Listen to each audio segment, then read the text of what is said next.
Every day, it seems we're hearing about another violent attack in our city. On the streets, in the transit system, crimes are happening everywhere, putting many of us on edge and making us feel more vulnerable than ever. Mayor Eric Adams has pledged to crack down on crime, adding extra patrols in the subways. That is where crime is spiking. Now, just yesterday, another attack, this one by a man carrying a sword. Many New Yorkers say they just don't feel safe, and they've grown increasingly frustrated with what is happening around them. On top of that, we do have a migrant crisis that has overwhelmed our shelters. They've strained our resources and is expected to cost the city $1 billion. Joining us right now to discuss these issues, New York City Mayor Eric Adams. Nice to have you back on Good Day New York. Good morning. Great to be back. Great seeing you yesterday out at the Alfred E. Smith dinner as well. Yes, thank you so much, Mayor. So let's talk about crime. We can talk semantics on crime, but lately you've been saying, and I've heard you say it too at some charity events, that it's the perception of crime. It's not as bad as everybody thinks it is, but crime is up. August was terrible in New York City. I think there were over 783 attacks on people on the subway, the workers there. The numbers are up. Why does it seem like you're blaming the media for the perception of crime? No, it's about how do we feel, and this is what I learned in my early days of policing. If I just throw the stats at the public, murders are down, shootings are down, 47% increase in arrests in our subway system, and we're actually down in index crime from compared to 2019, 2018, 2017.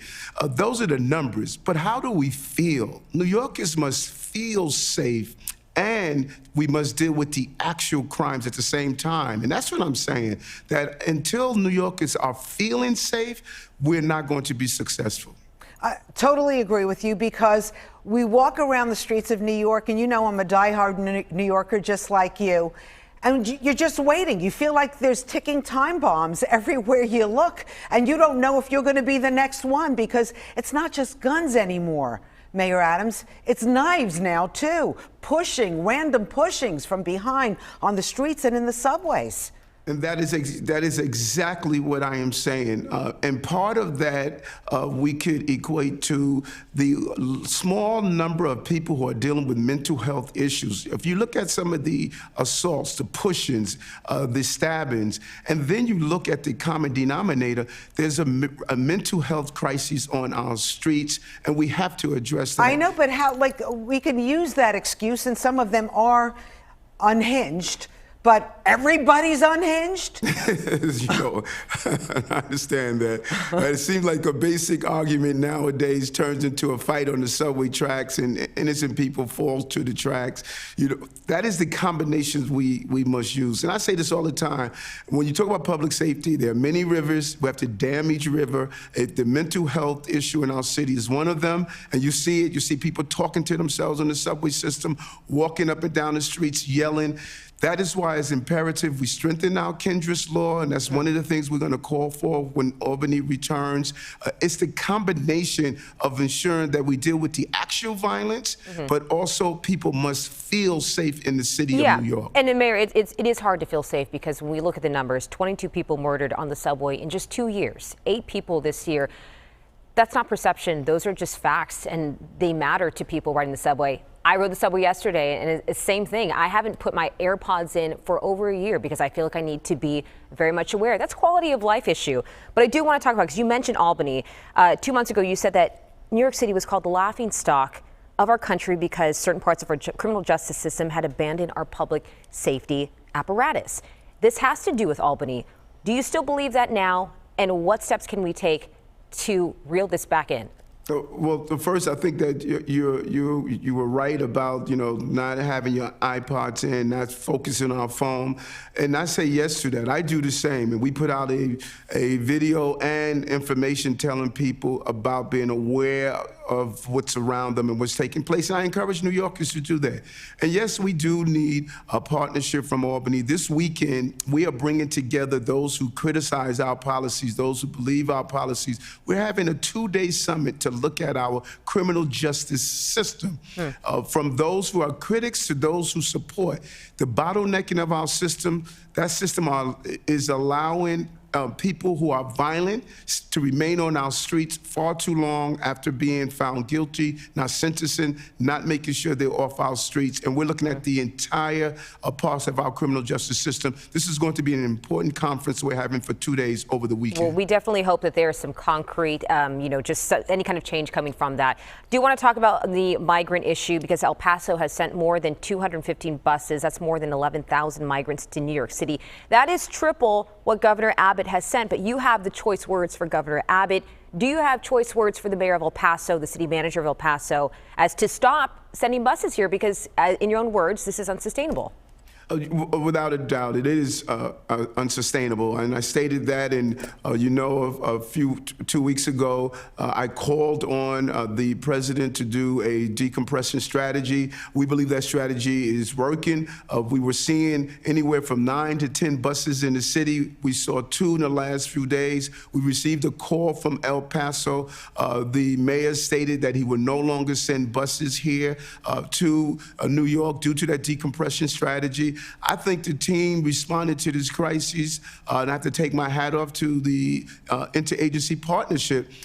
We were prepared, we did not panic, and we sent a very clear message of what we needed from the federal government, what we had to do here in the city, and I think that we really responded to this crisis the same way we responded to COVID and other crises. I know, but Mayor, really, you've been begging the president, you've been begging the feds for money.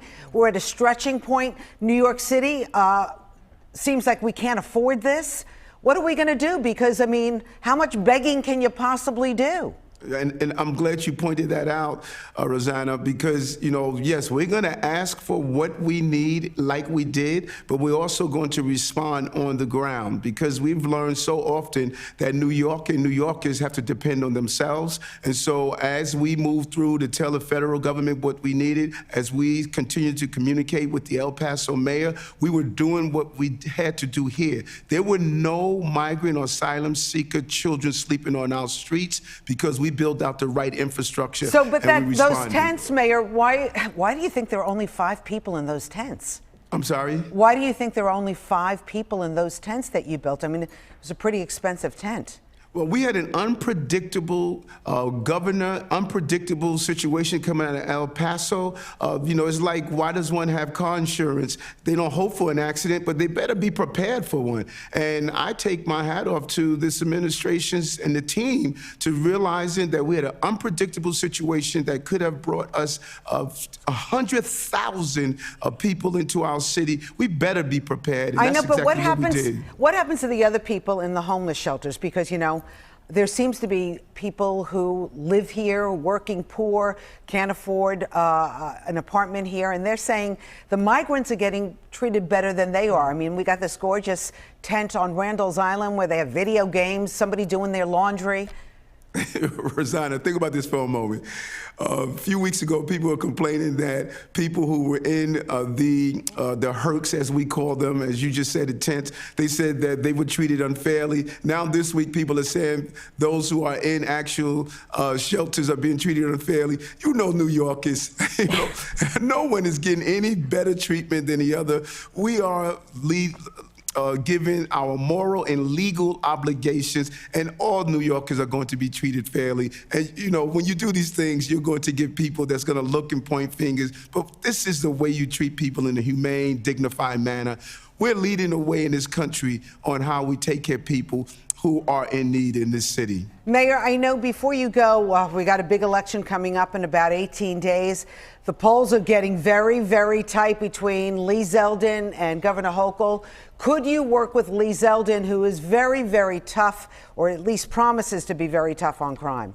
Governor Hochul is my choice for governor. I look forward to working with her. We have done some great things together, and I look forward to continue to do those things. She has been a great partner in Albany, and I need a strong voice there. We also need some housing because we got a housing crisis. And quickly, just talk about the Queens Building project in Astoria. A very important project. You know, I say over and over again, I need my city council people to understand as they advocate for affordable housing, they can't say no in their districts. This is a great project in Astoria that's going to bring affordable units. Let's get it done. Let's build it. Mayor Adams, thank you very much for Thank coming you. on Good Day New York. We appreciate you coming here. Thank you. Take care.